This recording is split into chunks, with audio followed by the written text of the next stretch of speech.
A long, long time ago, there was a man named Adam. He lived for 930 years. When Adam was 130 years old, he had a son named Seth, who looked just like him.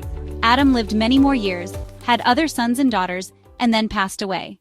Seth, when he was 105 years old, had a son named Enosh. Seth lived for 912 years, had more children, and then he died. Enosh lived to be 905 years old. When he was 90, he had a son named Kenan. Enosh also had other children and lived a long life before passing away. Kenan had a son named Mahalalel when he was 70 years old. Kenan lived for 910 years, had more children, and then died. Mahalalel became a father at 65 when he had a son named Jared. Mahalalel lived 895 years, had many more children, and eventually passed away. Jared was 162 when he became a father to a boy named Enoch. Jared lived 962 years in total, had more children, and then died.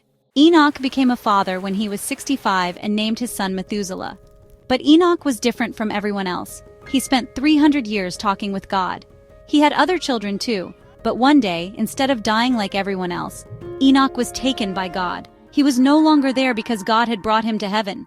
Methuselah, Enoch's son, lived the longest of all. He lived 969 years.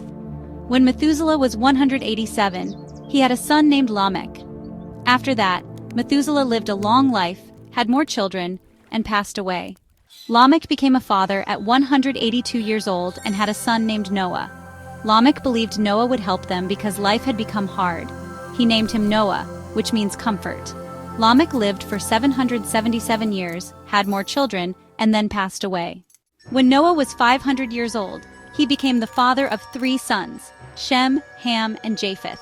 And that's how the story of these long lives unfolded, one generation after another.